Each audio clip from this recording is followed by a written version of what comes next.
Well, I'll check up on that. Morning, Tom. Welcome back. Welcome back. Well, thank you, Hoth. It's mighty nice to be back, I'll tell you.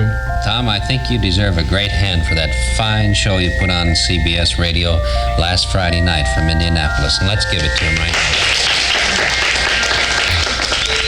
It was just great. California boys did pretty well there, didn't they? They certainly did. And Hoth, on that hand, I want to include Ralph Rose, our producer and director here in Hollywood, because Ralph actually was the guy that had to put it all together, you see. Fine. In other words, you sent hours of tapes and he cut them down, huh? Well, at least 2 hours, I think. Well, that's fine. There's so much to talk about back there, you know. And we had a wonderful little dinner and showing of a film tonight with CBS Radio at Ciro's. Quite proud to be associated with radio. It's a great medium. We love it, don't we, Tom? We certainly do, and as a matter of fact, when you take a little trip like I had, you can appreciate the value of radio even more. When you're taking drives, out of town, depend on the car radio and the weather forecast and so forth. Absolutely. Which leads me right now to advise all the folks tuned to KNX to stay tuned to KNX Radio, because we'll have more election returns for you before we sign off. But right now, settle back and relax and enjoy Encore time.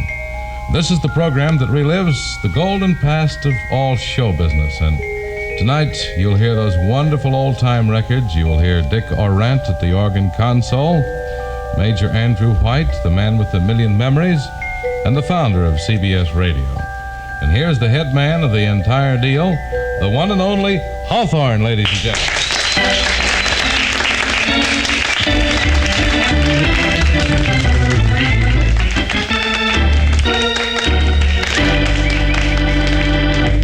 I want to thank you folks who came down here in person tonight. Many of you are home listening for the election returns, and we will break in anytime through the show with any late returns. Also, we've had a few requests to ask what the theme is that is played on Tuesday night by Dick in the background. That is Hail Columbia, the very first song ever heard on the CBS radio network in 1927. You picked it out, didn't you? Well, it was natural, We had to start with something like that. Well, it was a great selection, wonderful selection. And we have some numbers I think you'll enjoy tonight, too. How many remember the Clico Club Eskimos? Anybody here? Say about 200 or 300 of you. Well, that's fine. Under the direction of Harry Reeser. Then we're going to hear Nat M. Wills. Nat Wills. And he's going to tell us about a father of 36. I guess it's 36 years, I hope. 36 inches, it says on our program. It does, doesn't it? 36 inches. Very small. Perfect, man. 36. Frank Crummett is going to sing Crazy Words and Crazy Tune. And Dick is going to give us a mystery medley tonight. 2 of the tunes are going to be guessed by our audience here, and the third one is for our air audience to try and guess and send us cards and letters to tell us what they are, or what it is. W.C. Fields tonight, part 4 of his great temperance lecture. And I think you'll enjoy it. Bill Morrow wrote that. Evelyn Herbert, whom I don't believe we've had. Yes, once. Did we have her once? Mm-hmm. This man with a million memories. Lover Come Back to Me, she's going to do, and then Bert Williams with Woodman Spare That Tree. And we'll get the overture going with Harry Reeser conducting the Clico Club Eskimos, and Tom Stax is going to sing this one. About 1927, this was making the rounds on the radio waves. At Sundown.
Every little breeze is sighing of love undying at sundown.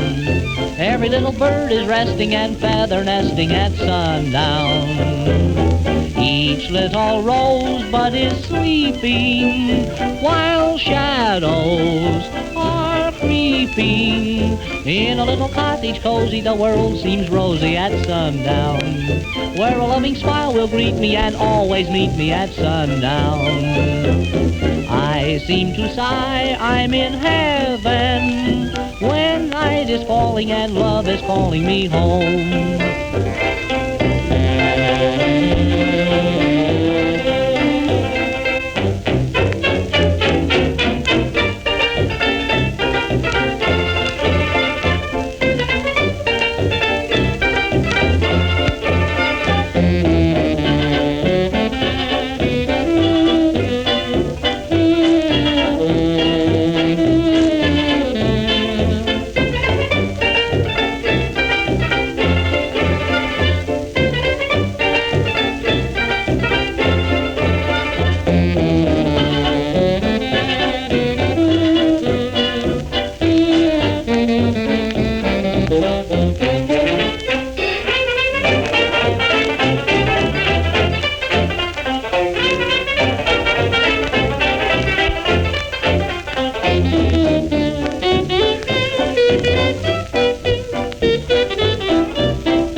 Some may call it Ricky Tick, but doggone, there's something about that music I love.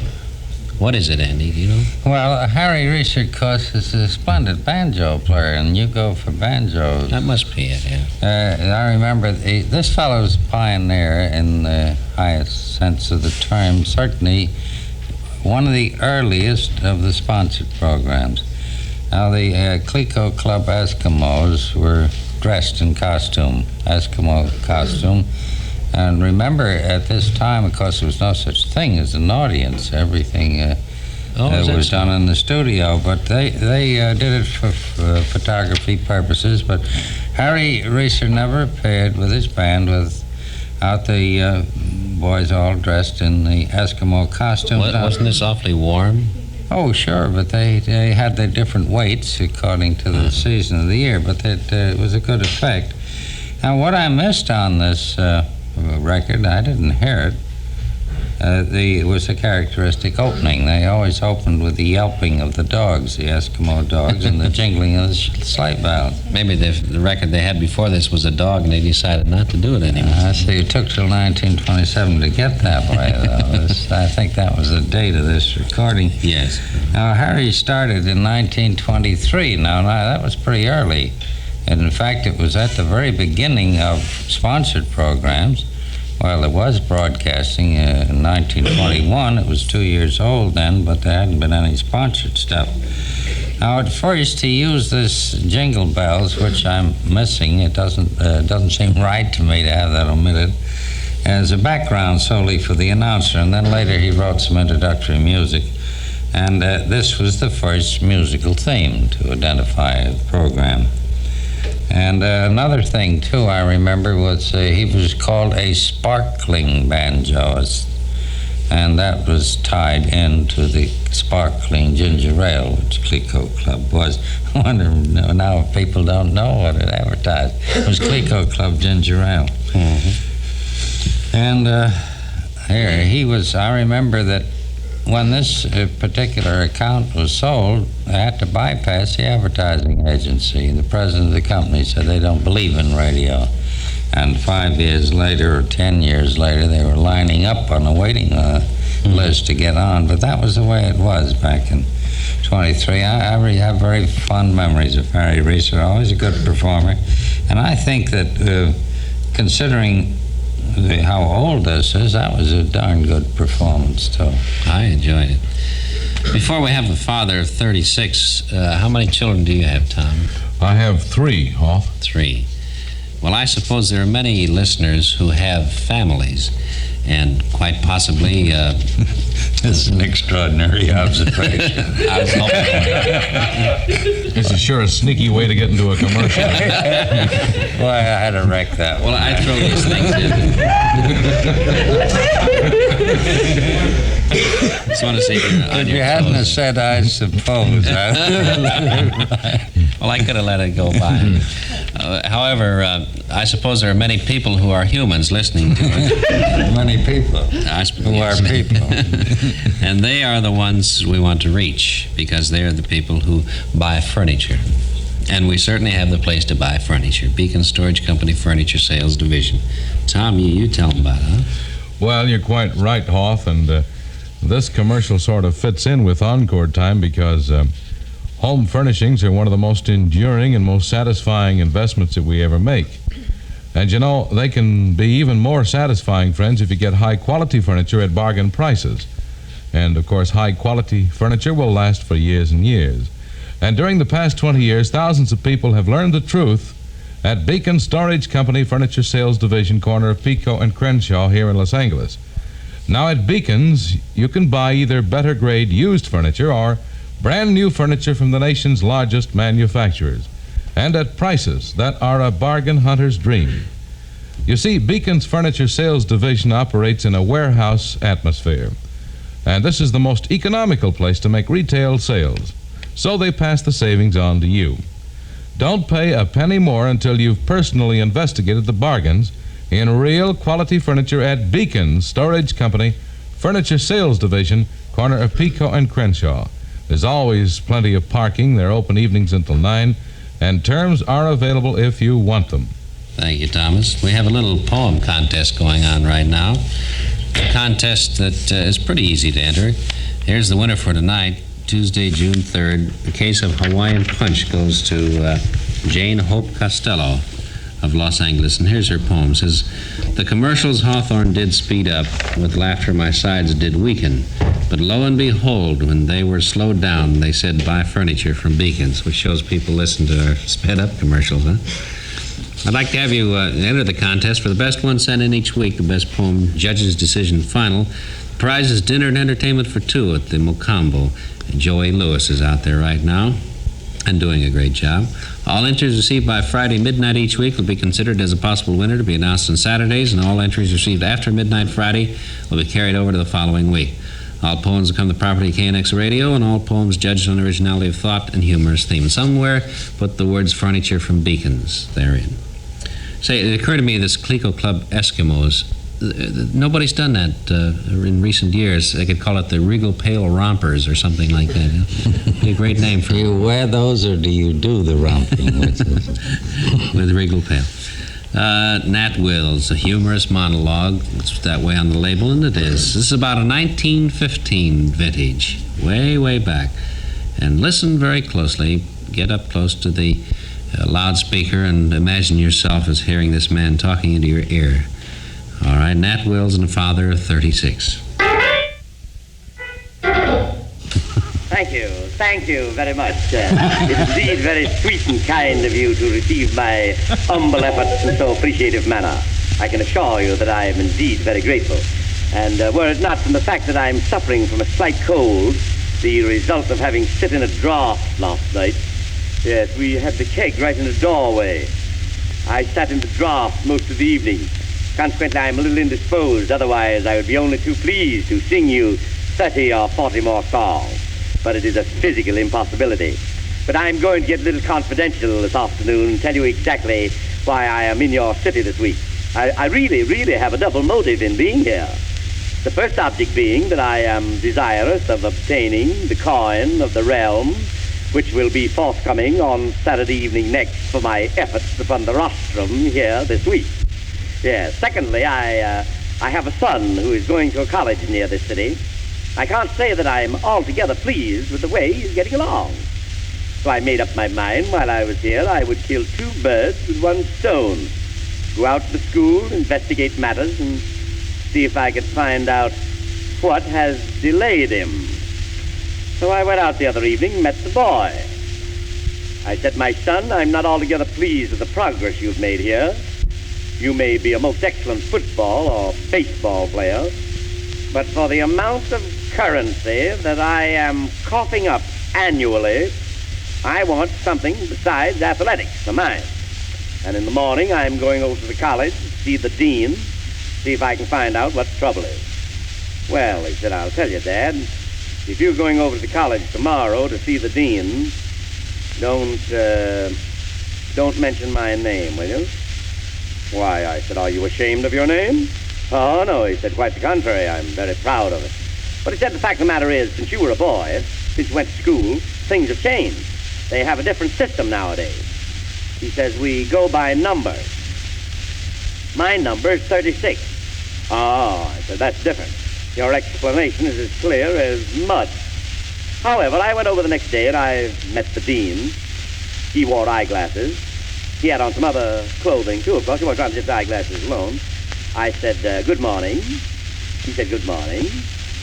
I said, I'm the father of 36. Well, what do you want, a party rate, said he. He also added, come on and have a drink. I'm the father of 15 myself. Father of 15 myself. Well, that's a cute one.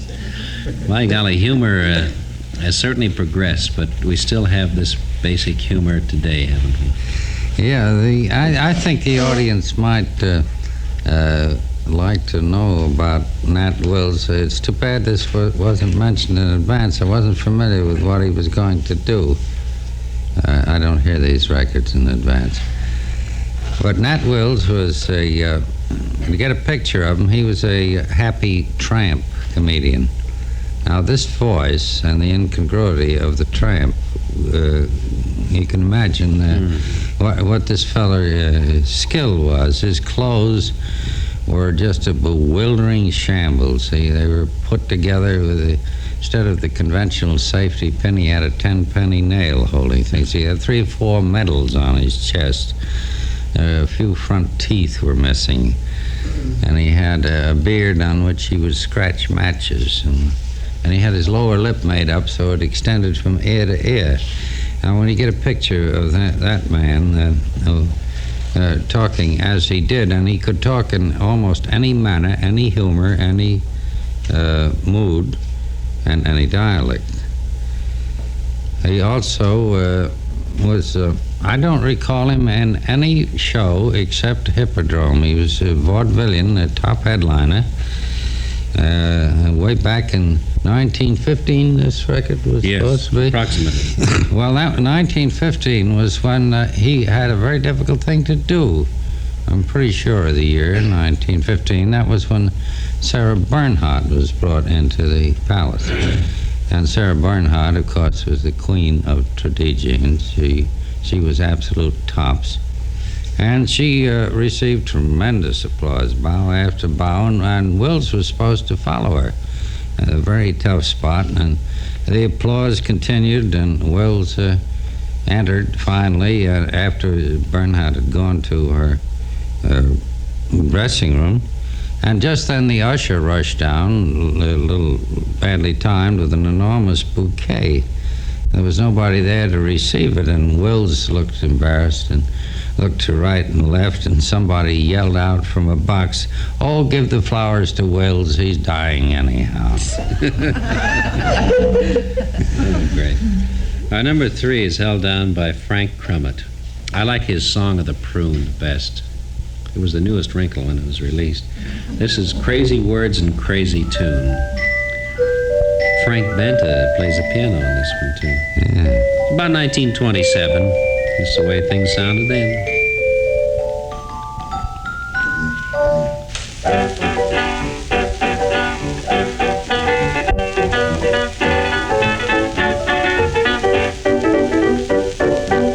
There's a guy I'd like to kill. If he doesn't stop, I will. Got a ukulele and a voice that's loud and shrill. 'Cause he lives next door to me, and he keeps me up till 3 with his ukulele and a funny melody. Crazy words, crazy tune, all that you'll ever hear him croon. Bo-do-de-o, bo-do-do-de-o-do. Bo-do-do, sits around all night long, sing the same words to every song. Bo-do-de-o, bo-do-do-de-o-do.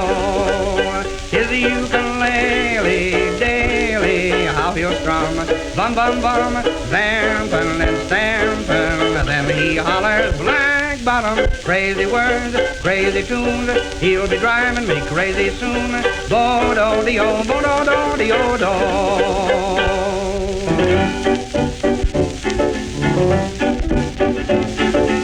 I have begged that guy to stop. I have even called a cop. Told my dog go sick him, but the darn dog wouldn't go. But tonight will be the end. Yes, sirree, 'cause I intend to go up and kick him in the bo-do-do-de-o-do. Crazy words, crazy tune, all that you'll ever hear him croon. Bo-do-de-o, bo-do-do-de-o-do. Bo-do-do, sits around all night long, sing the same words to every song. Bo-do-de-o, bo-do-do-de-o-do. He's got to stop it, yes he must, or I'll just kill him, I'll kill him.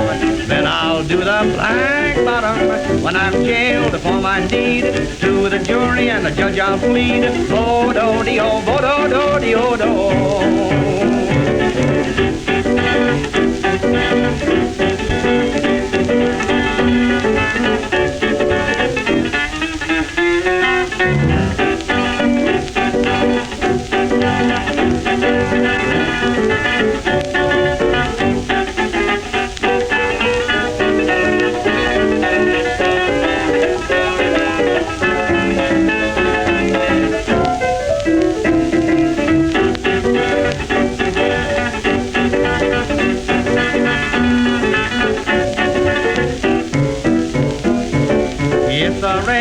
It's the craze, everybody sings nowadays. Bo-do-de-o, bo-do-do-de-o-do. Bo-do-do, every goof, every sheep, tunes as you can begin to shriek. Bo-do-de-o, bo-do-do-de-o-do. Go on the east side, the west side, here, all there, everywhere. They do-do, bo-do-do, then they holler black bottom, young or old, old or young. The guy that started it should be hung.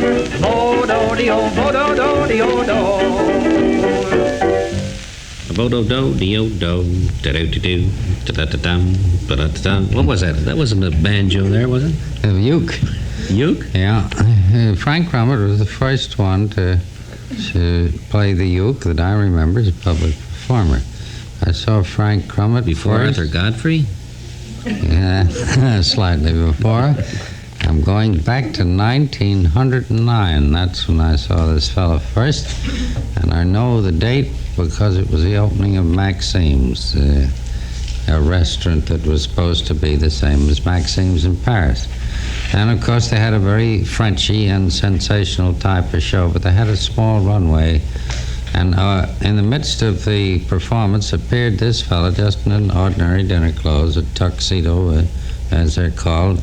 He was fresh from Yale and had never performed before, and he had this silly little ukulele, an instrument that was practically unknown, and he just sat up there on that runway and sang just as you've heard him singing now.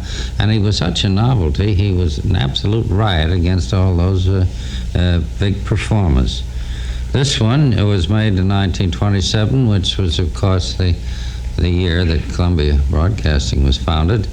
And that also is very reminiscent.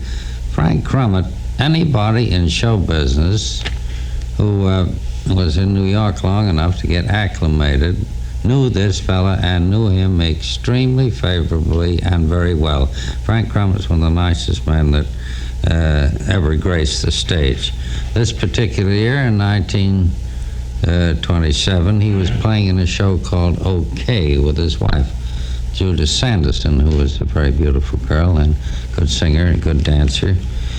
And Frank Crumit stayed right with it when 20 years ago, when I was trying to establish a transcription as an experimental thing, Frank Crummett dug up the finest programs I've ever had the privilege to direct and produce from the Lambs Club. He was shepherd of the Lambs Club.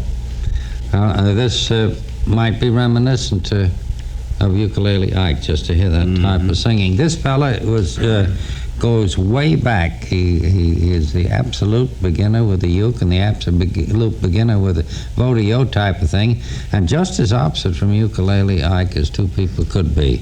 This fellow was good-looking, stylish, and played in the plays, all musical plays, of course, played opposite his wife, and they'd remind me of the suave, completely suave, romantic type. These things, I don't know whether they're of interest or not, but I have the mental pictures of these performers, and this fellow is just as opposite as you might think, because his style was later adopted by Ukulele Ike. Well, I certainly do. I know that the folks appreciate your word pictures you described for us. This is KNX Los Angeles, the Star's address. I finally remember the Star's address? Yeah. Oh, I was in that line. CBS, the Star's address. And this is KNX, the 50,000 watt voice for the entire West Coast, including 11 states. We even get mail from New York. I guess including 11 western states and 1 New York state. My name is Hawthorne. Andy White is with us, as he usually is on Tuesday nights, Wednesday mornings, reminiscing about the records that I have selected here. And as Andy said before, he never hears them before they're played right here, so he starts even with you. These things are called to his attention, to his mind. Memory Medley. This is the time that we select 3 tunes. Dick selects them, and he says, I'll bet you nobody gets any of these 3. Well, we try the audience on the first 2, and about 50% of the time they come up with the right title. But on the third one, we leave that strictly to the air audience, and that's up to you folks out there to invest 2 cents in a postcard and put the title that you think that Dick is going to play, the title of the tune that Dick's going to play. So here go with Richard. Hoth, what happened to last week's, the one tune I played? I've forgotten what I played myself. You didn't play any last week. No wonder you forgot it. Last week we had Vic and Sade, remember? Oh, that's Yeah, He's been trying for 6 days to remember what the tune was he played.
Loneliest gal in the world. Is it a guy or a gal? Yeah. I'm the lonely. Well, if a guy sings, it's a girl. If it's a girl sings, it's a guy. Neither one of you have got it yet. I'm the lonesomest gal in town. I'm lonesome. No. Lonesome? I'm the lonesomest gal in town. There you got it. Yeah. That's it. Hawthorne. Give Hawthorne 2 silver or It's something. nothing. I have the K-Star record at home. Number 2. Number 2, huh?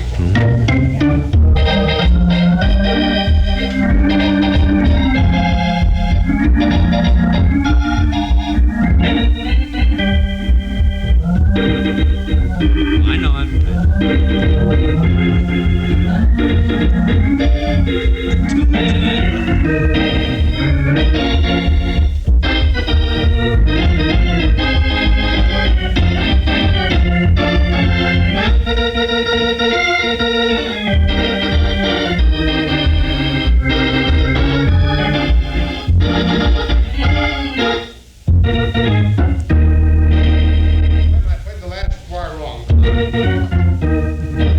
gotta write this down. Did anybody here know? Does anybody?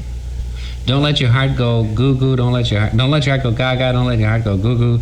Don't let your heart go boom boom. Is that it?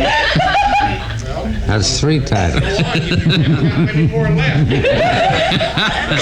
Don't let your heart go go go. Don't let your heart go boom boom. Is that it? That's part of it. That's the lyrics. Don't let your heart go gaga. Don't let your heart go. I don't know. What is it? Don't let your heart must be the name. Don't let your love go This is the hardest Don't thing. let your love go wrong. Don't let your love go wrong. Oh, what a knucklehead. Don't let your heart go gaga. Oh, no.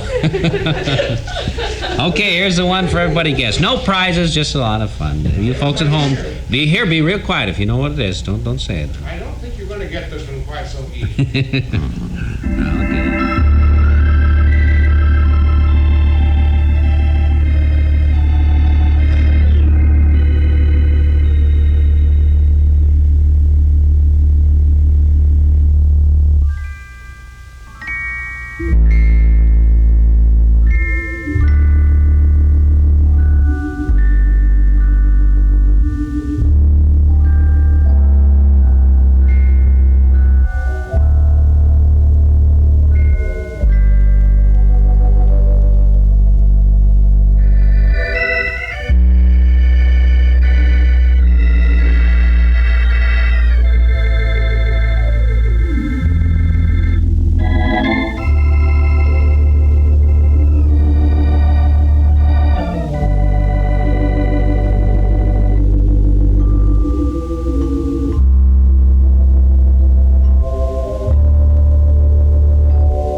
Gee, that was beautifully done, Dick. I don't know what the tune was. Don't any of you say it. But it's awfully pretty. Gee, that could be a revival. After the show. Yeah, don't say it now. After the show, you can tell us if you know what it is. This was I'll give you We'd one like- clue. It was a whopper of a hit. That's the clue, and it was a big hit. All right, you folks listening, this is strictly for you. And as I say, there's no prizes. We don't give away anything, but we like to have your letters. If you think you know what it is, because we can sort of take a little census here on the tune. Temperance Lecture, W.C. Fields. This is part 4 of the Temperance Lecture. I think there are 6 sides to this, but this was the most representative and one of the funniest. Written by Bill Morrow.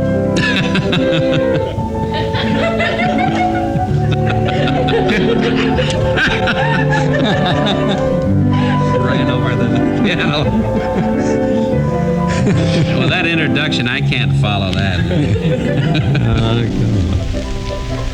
Right then and there, I swore that I would never again poison my system with maraschino cherries. 2 weeks later, I slipped and had another. But you must believe me when I say I thought it was a seedless grape.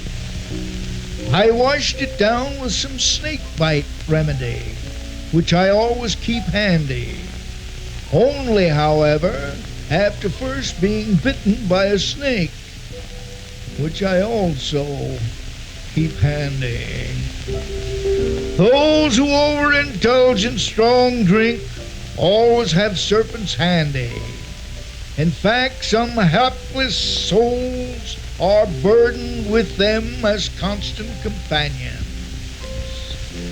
In my time, I can remember the company of many assorted reptiles.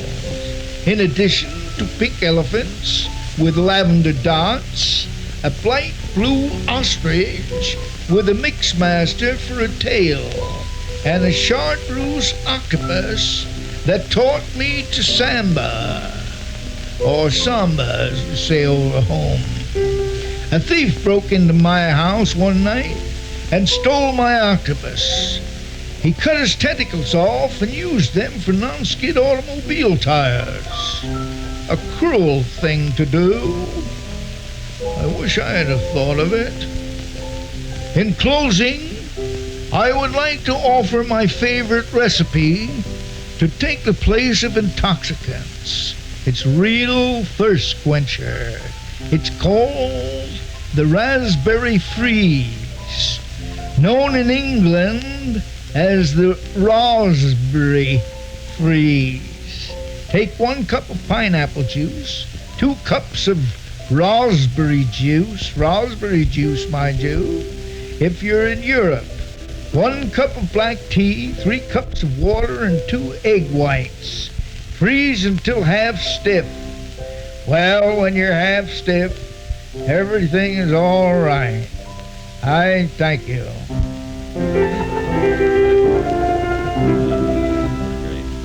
Temperance Lecture by W.C. Fields. I never heard that before. You haven't heard it? No. It was made in 1946, Andy. I'm so grateful that it was made because there's so few records of his. I don't remember any old ones that we've ever played. Do you?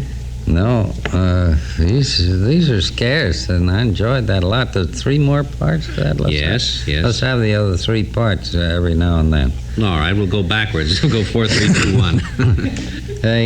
Of course, W.C. Fields made his big reputation playing alcoholic parts, and there isn't any doubt at all that he liked his liquor, but this I do know because I knew him fairly well and did a fair amount of business with him.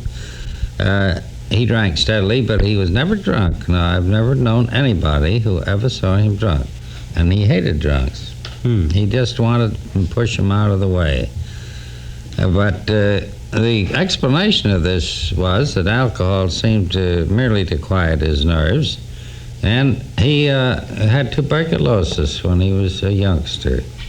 And when this was discovered by later in life, he was told he'd have to stop everything and just lie down and play dead until he did die.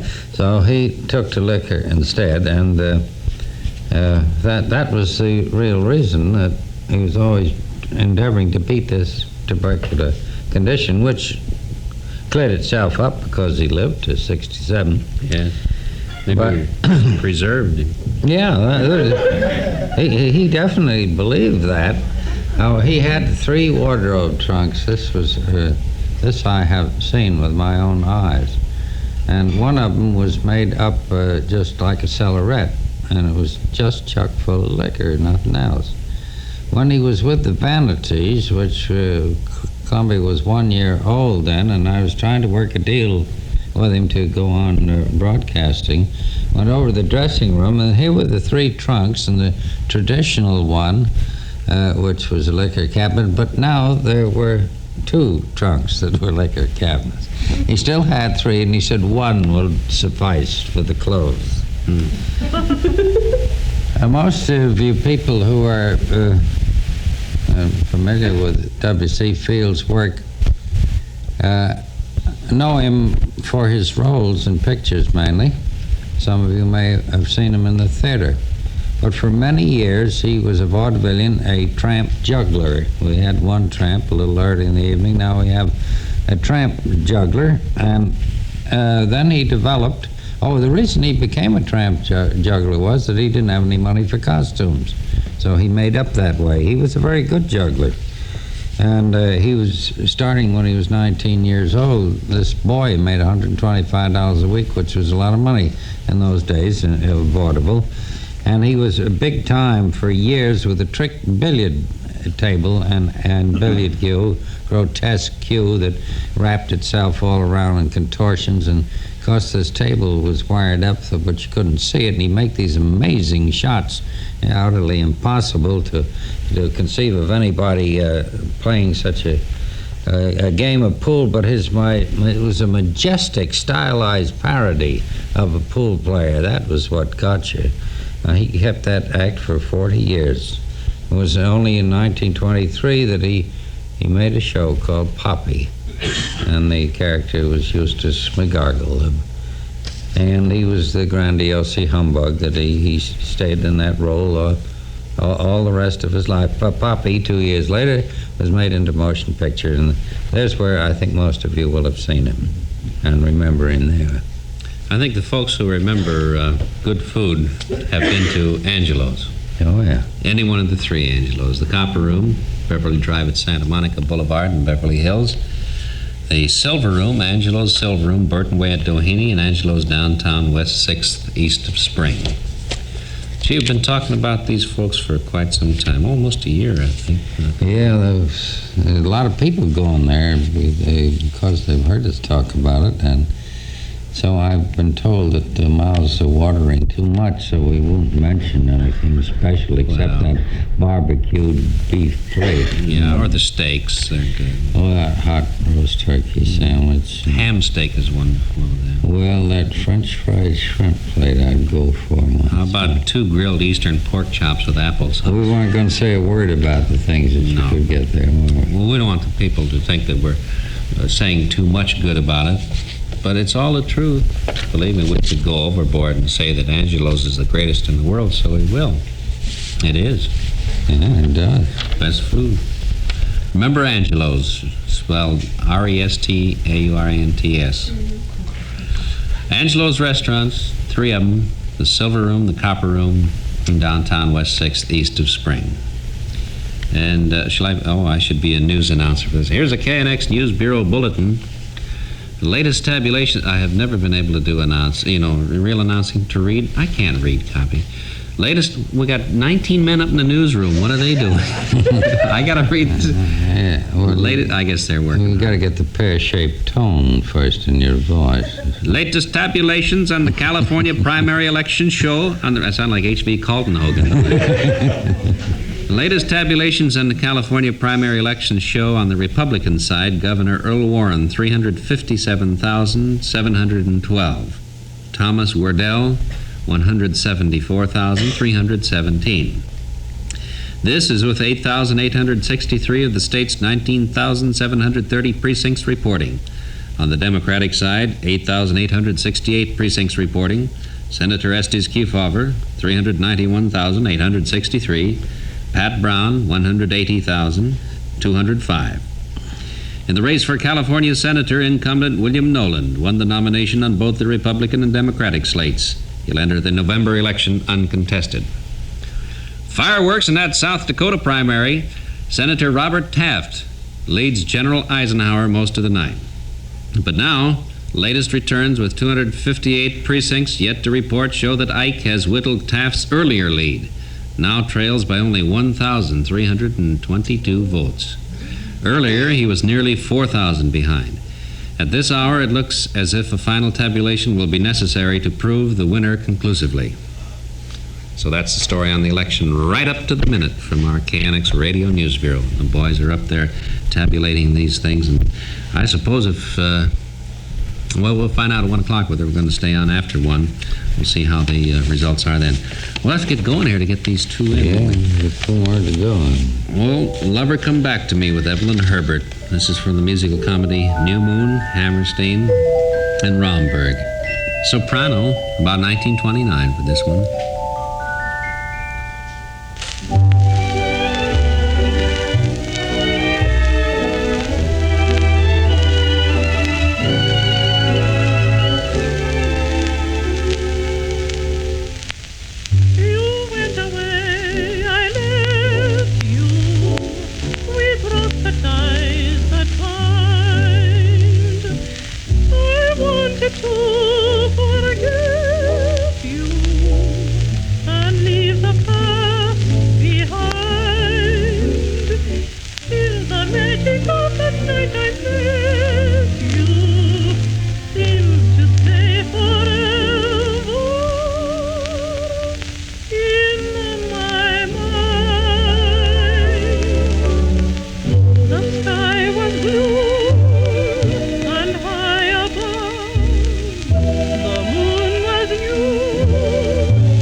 Evelyn Herbert, Lover Come Back to Me. Well, now, number one, Evelyn Herbert was so beautiful that I can't think of anybody singing today who could hold a candle to her. She was graceful, she was a beautiful dancer, and her voice, which you've just heard, ties in with a letter. Somebody named Camille Kennedy of Santa Monica is represented in this mail we were looking over here a few minutes ago. And she asked if I remember the Knickerbocker Hotel and that Caruso was a patron. Caruso was the man who trained this voice you've just listened to, Evelyn Herbert. Evelyn Herbert's father was the chef at the Knickerbocker Hotel. Caruso was not only a patron, he lived there. And this was the voice that he picked to train. She's a radio girl. She started in 1923 with Roxy's Gang. And at the time when CBS began in 27, she was a great big top star coming out of Roxy. Of course, was a motion picture house with a stage show. But she was the star of My Maryland then. She married, some time back, married her leading man, J. Harold Murray, and I have yet to find anybody who has laid eyes on Evelyn since. I hope sometime that she might be listening. I'd love to see her and have her come over in the audience. Somebody's seen or heard of her or heard her sing, so far as I can find out. Well, here's Bert Williams to wind up things with Woodman, Spare That Tree.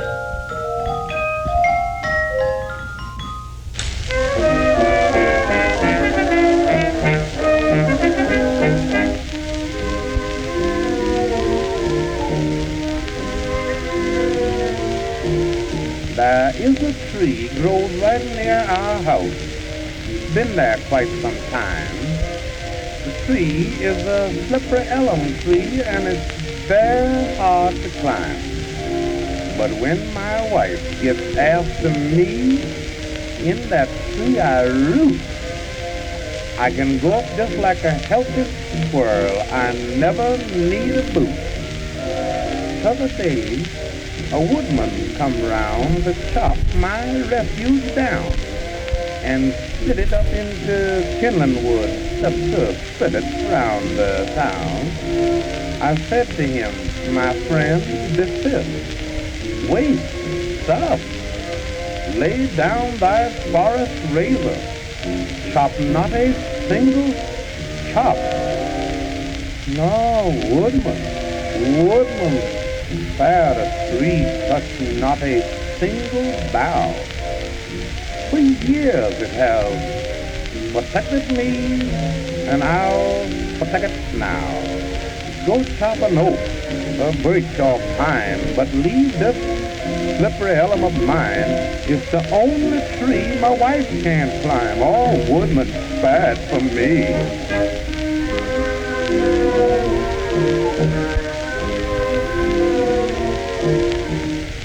Says to him, do you see that hole right near this old tree top?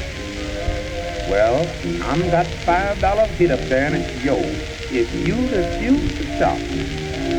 No beast but me can climb the tree, 'cause really, friend, it is too slippery. And I can't get up there very well myself, lest my wife is after me. Now you get my wife, and I'll call her a very naughty word. Then all you do is just watch me, and I'll give an imitation of a bird. You may not know that's why I go, that is if she's round. But all I ask is remember, if you don't see me on the ground, no, woodman,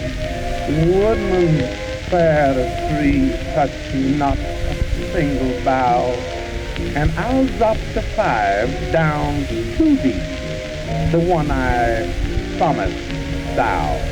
But you must make your act behave.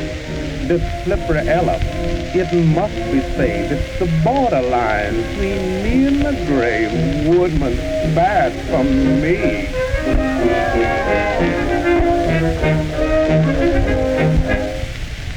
About 1916 that was, huh, Andy? Yeah, we haven't any time left, so I've said so much about Bert Williams on other occasions. The only one thing that I think might be interesting to those who are listening, Irving Berlin wrote this song, Woodman's Bear That Tree. He was only 25 years old at the time, and this was the same year that he wrote Alexander's Ragtime Band. Is that so? Well, I want to thank the listeners who took time to write us about the Vic and Sade recordings presented last week through the courtesy of Art Thorson, and also Billy Idelson was our guest. If you folks would like to hear a reprise or a repeat broadcast of Vic and Sade or some new Vic and Sade recordings, please let us know, because we only know by the number of letters we get. If we get enough letters, we'll repeat it. Received quite a few last week, but I'd like to hear a show of hands, see just exactly how many of you people would like to hear Vic and Sade again. That's pretty neat to hear. Hear A show of hands. Well, if they go like this is what I meant. Applause through the mail. That's right. You folks will be with us next Tuesday, I trust. And thank you, Andy, for sitting in again tonight. Nice 54th week? 54th. 54th week, starting our second year. Look forward to 55th week. Right. I'll be back tomorrow night, 12:05, with some more audience stuff and things like that. And tomorrow afternoon at 4:45. So until we see you again, this is Hawthorne thanking Dick and Ron for being with us too. And it all came to you from Columbia Square and KNX Los Angeles.